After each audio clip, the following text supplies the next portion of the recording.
Hey guys, welcome back. Orbomb here, bringing you another episode of our PTCGO live. PTCGO, dude, I am in autopilot right now. Hey guys, welcome back. Orbomb here, bringing you another one of our live deck profiles.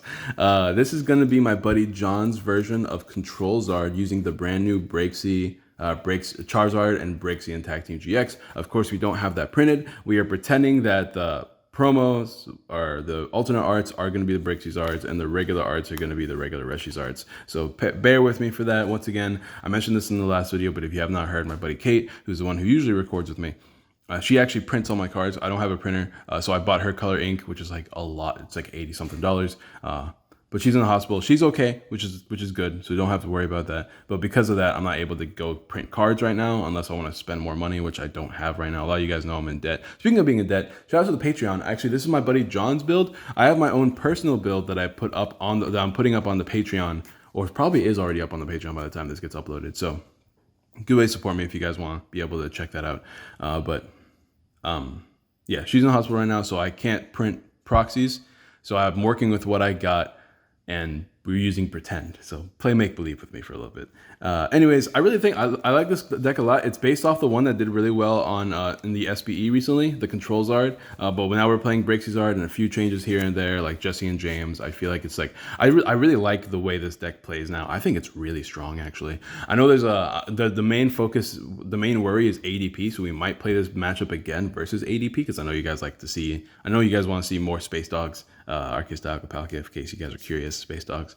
The matchup is going to be a little bit more difficult, but we do have some ideas that can maybe win that matchup. So we're going to be trying that out in another video. Before we get into the video, don't forget to drop that like. You guys have been killing it with the likes. Let's go ahead and try to get another 40 likes on this video. If we do, we will do more content. We might even do that. If this video gets like 50 likes, we'll do that matchup. This Control Zard versus Keldeo, which the matchup might be more different than you think with our ideas. So I'm actually really excited about that. Drop a like, subscribe, share, all that good jazz. Remember, we are giving away a Cosmic Eclipse Wizard Box, Lily promos, and a playmat, Dark Embryon playmat, regional playmat. Thanks to our lovely sponsors at Guardian Gaming. Code ORBOMB for 10% off of their store. All that good jazz. I'm trying to think if there's anything else I need to talk about because I want to make sure I get rid of everything first because I will forget because I got stuff to do today and I am a busy boy. I think that's it. So let's go ahead and go right into this. So we are playing a 2-2 split of the Braixen and the Rexy. Now, I'm going to have an image on the screen like I usually do. Braixen, Charizard and Braixen Tag Team GX has all the same stats as Reshizard over here, except for the attacks. The attacks are for 4 energies. You can do 180 damage, which is a good amount of damage, and also search your deck for any 3 cards. And put them in your hand. Why? I know a lot of people are just like, whatever, you don't take knockouts on a lot of stuff.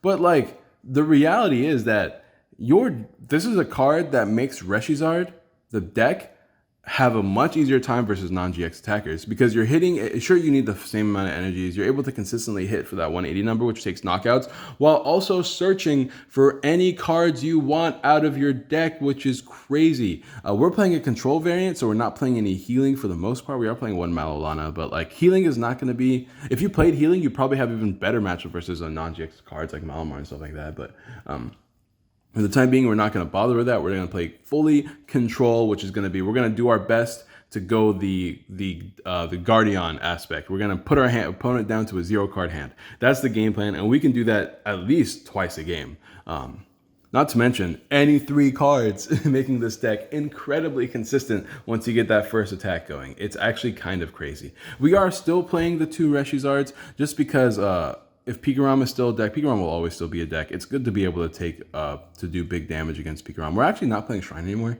so like you could argue not playing this, but we definitely want to use Double Blaze GX against Keldeos so that we can take one hit KOs using the GX attack. Hitting 230 is really good, especially if we can soften things up, deal with healing, things like that. You can argue not playing this card. I just think it's still really good. Other cards that you could play. I still think you need at least 2 because Keldeo is going to be a problem. So having 2 just to be able to use double plays and not have to worry about prizing so much is going to be pretty important. Other cards that we were talking about playing is maybe a one of Mega Lopunny Jigglypuff. Once again, if you're playing a greens deck, you can always consider playing one of those cards. It's definitely a good option. I'm currently not playing it, but you can squeeze it in. This deck is, I've talked about decks that are tight before. This deck is extremely tight. Like it is hard to fit in a lot of stuff, which is why we're only playing 2 of these instead of 3 like I wanted, things like that. So we're gonna keep going, but there's so many options in this deck, guys. It's actually insane. Like once again, just like how I talked about in the Malamar video, it's very much a deck of numbers. Like you can decide what you want to play, how many you want to play. It's play style dependent. It's such a good, this is just my build. This is John's build. My build's up on Patreon. It's very similar. It's probably like at most 5 cards different. That's because we worked on this together, but he's like, actually, I want to do this, and I'm like, okay, if it were me, I'd do this and this, but let's do this instead if that's what you feel like works, yada, yada, yada, things like that. 3 Volcanions. If you guys don't know the idea of Control Zard, it is give your opponent a knockout on a tag team, give your opponent like 2 Volcanions. In our case, it's probably only 1. Because we have Jesse and James now. But like just honestly, just one Reshizard is all you need. But you just stamp them over and over and over again, put them as 0 card hands, chip ice them once or twice because that will help you. That'll help you a lot in this deck because you're going to be doing a lot of hard hitting, so you can put you ahead in a lot of the cases. But Volcanion, you know how it is: Flare Starter, High Heat Blast. Good versus Pokemon that you just want to soften up, put them in range of Reshizard, put them in range of Braixen, things like that. And then we are playing 2 Weezing because we are playing Jesse and James. Weezing lets you, if you discard it using the effect of Jesse and James, you have your opponent discard another card from their hand. So essentially when you play Jesse and James, you can force them to discard 3 cards from their hand instead of 2. Which is great because you give them 1 tag team knockout, 3 Volcanion knockouts, and then from there you just start using Jesse and James over and over again until Jesse and James and making them discard 3 cards, putting them in top deck mode, which is great. If they don't have like any consistency cards on their bench, like draw Pokemon or Jirachis and stuff like that, they are literally in top deck mode, which can mess up a lot of decks. But that's gonna be it for the Pokemon. I don't know, I put it all over there, but it looked good over there, so that worked out, right? Once again, if you don't like the Jesse and James as much, you can always cut this down to like, if you don't want to play 2 of them and you don't feel like you need to play 2 of them, you can always play like a 1-of. You are getting them. You can always search out the combo thanks to Braixen, which is really, really cool. Jesse James, I just feel like is good in this deck, you know? Being able to put your opponent down to a 0 card hand is so strong when you're hitting 180 or 230 or 300 or outrage damage. Like it's actually super. Oh, I forgot to mention Braixen's GX attack. It's probably already off the screen, but you guys read it earlier. It's Tornado's GX attack. Put any energies. Put 5 energy cards from your Pokemon to your discard pile to your Pokemon any way you like. Which don't sleep on because in a lot of games you're gonna end up using a Double Blaze early only for 200 damage just because it's damage and it's early damage, or you can accelerate energies onto the board using the GX attack. Also, if you have 1 extra energy attached, you can burn and confuse your opponent as well, similar to Cephalon. So there seems to be. It's not a bad GX attack. It's really matchup dependent because you only really care about using your big GX attack if you're looking to take a crazy Oko versus a tag team or to knock out a Keldeo. Other than that, like you don't really care about the GX attack options too much. So it's an option for sure. 4 Welder because you're playing a fire deck. 4 Green because we're kind of playing a green deck. Although we are going to be playing around with an idea that plays abilities like Marshadow and cuts out the greens entirely and plays more like tag team supporters instead with tag whistles. Something to keep in mind because Keldeo is still going to be a threat. We can only bump it with once with bump the chaotic spell once with Faba to play down a power plant. So it is one of those combo cards. You can take 1 knockout by bumping it with Faba and using an attack to knock out the Keldeo. The game plan is, I guess, let me go over the rest of the spoilers, then we'll talk about it at the end, right? 2 Jesse and James because of the whole idea we were talking about earlier. If you guys don't know what Jesse and James does, each player discards 2 cards from the hand, your opponent discards first. I guess we'll probably put them all right here because it looks the best right there. You lift it all up. There we go. As far as our other supporters, we got a few 1-ofs. Cynthia and Caitlin you can get Searcher with Tag Whistle. You can put them directly into your hand. Sorry if you hear any background noise. I'm going to try to make this video a little bit quicker. Mallow and Lana, it is a switch, which is pretty big, and it also heals, which is pretty big too. This one lets you get a supporter from your discard pile to your hand, discard 1 card, draw 3 as a secondary effect. It's a switch, discard 2 cards, heal 120 damage from the Pokemon becoming active. I believe that's how it works. I could be wrong about that. but I remember somebody arguing with me that it's not arguing with me. I'm pretty sure I played it wrong. In my head, I never really used it, but in my head, I was thinking about it wrong. Instead of healing the Pokemon that's switching, you're healing the Pokemon that's becoming active. It's a little bit weird, but whatever. And we are playing one Faba specifically for the stadium. Chaotic Swell is going to be annoying. Being able to use Faba to get rid of the stadium, play down your own power plant, knock out a Keldeo, right? So that's your game plan, right? You GX the Keldeo once using your Charizard's GX attack, your Reshizard's GX attack. You take one knockout using the Faba into power plant strategy. And then you knock out the whatever else is on the bench. Usually they're going to have an Arceus Palkia. Otherwise, you can probably use Cynthia Caitlyn to get another Faba back and use a strategy again in case they're not playing down anything else. And it's just like you have to get through 3 Keldeos. And if that's the case, you just attack with the Volcanions probably until you can do something with that as well. So you have a few options there. But that's it for the supporters. A lot more supporters than what you're expecting. But it gives you a lot of options while also being a green deck, which is pretty good for sure. So, like, you can't guarantee a supporter every turn when you're playing a green deck, so having all the options are pretty good. Let's talk about the rest of the cards. We are playing 4 Pokegear because we're playing a green deck. I'm not playing Great Catcher, interestingly enough. Because you're hitting such hard numbers, you could probably fit a Great Catcher, but I feel like the custom catchers are really good because there's a lot of cards you do actually have to worry about.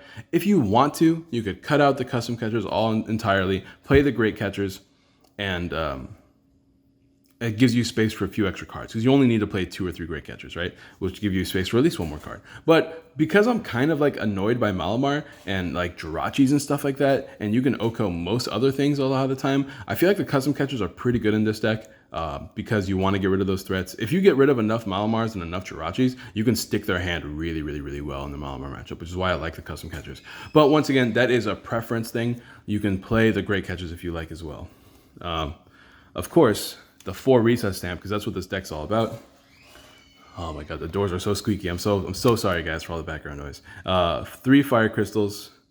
2 tag whistles. This is another card I want to play 3 or 4 of. Honestly 4 of, but space is such an issue. Tag whistles get any 2 tag team cards, either the Pokemon or the supporters. You only play 2 for now because space is so tight, but you could, if you wanted to, I wouldn't even blame you if you played 4, because you want to get them naturally. You don't want to get them off the green. So if you can get them naturally, that's even better, but you know how it is. 1 fiery flint, 1 switch, and here's something we will disagree on to the ends of the earth. 1, not me and you, but me and John, Chip at Ice Axe. I feel like this card is ridiculous in this deck.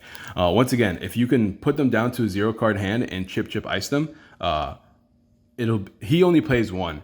He told me, like, after we tested our games, like, honestly, I'm thinking about playing even more. And I was like, I told you, it's so good. Because you do the Weezing combo at least once a game, right? And then you Chip Ice them, and then they're stuck for at least a turn, which is great for you. Now, if you can do that, if you're doing it twice a game, why not play 2/2 Chip Ice? And it's always going to be good. You're going to be reset stamping them. It's not a bad card at all. So I really, really want to play more of this card. Once again, space, though, is going to be the #1 issue. Oh, and by the way, I need to tell you guys this now. If you're going to give me, this is a thing that's actually been a pet peeve of mine in the comments recently. It's just something that happens, but I never really thought about it until recently. I don't know why. But if you're going to give me suggestions on what to play, like, oh, you definitely need to be playing this. You definitely need to be playing this. I am all down for hearing ideas about what I should and should not be playing. What I want to hear, though, is because decks don't have infinite space. Tell me what to cut. Tell me why you think cutting this card for this card is a good idea. I love having arguments about, like, it's one of my favorite things is having discussions, arguments about what should and should not be played in decks and stuff like that. I love doing that. But if you're gonna make it difficult by just saying play this, I'm like, okay, cool. What do I cut? And you're not gonna tell me what to cut. Then that's on you, big dog. Your suggestion becomes invalid if you can't give me an idea of what to cut. 2 choice helmets, because this is something important. Because first of all, Reshiram is a thing, so being able to avoid Okos from Reshirams are pretty big. 4 power plants and 1 heat factory. I can see you cutting the heat factory altogether. Honestly, I don't even think there's a reason to play the heat factory anymore. Sure, it lets you draw a few extra cards, but I feel like there's a lot more important cards you can play in this deck. So heat factory can probably go. 1 power plant can go, because you're not going to win the stadium war anymore. If you're looking to win the stadium war versus chaotic swell decks, you're just not going to win them anymore. I feel like you need to go around the strategy playing like the Faba in this build. We can't play Marshadow because of green, but like playing Faba into it is probably going to be smarter than playing higher counts of power plants. Just some suggestions, something I'm looking at. Those are like 2 changes I've definitely made in my build of Reshizard and on Patreon. So just something to think about. But that's going to be the deck, guys. We are playing, how many energies? I think we're playing 11. 4, 8, 11 energies. It's kind of a small amount. We're only playing one way to search energies too, so maybe play another way to search energies is definitely a complaint that John had while we were recording. But that's gonna be the deck, guys. Thank you guys all for watching. Don't forget to drop a like, subscribe, share, all that good jazz. Let me know what you guys think of Controls Art. I just love forcing your opponent to a 0-card hand. I think it's hilarious. I don't love it, you know what I mean? Like, it's not like my favorite strategy to play in the world, but it's a really interesting way. It's really interesting that a deck that can hit like up to 300 damage can also put your opponent down to a 0-card hand. Just in theory, that's kind of broken. And also a Pokemon that can hit 180 while also searching any 3 cards while also putting your opponent to a 0-card hand also sounds kind of broken. So a lot of broken going on right now. I do think that can be really good. Let me know what you guys think in the comments down below. Don't forget to drop a like, subscribe, share, all that good jazz, and I'll see you guys next time. Peace.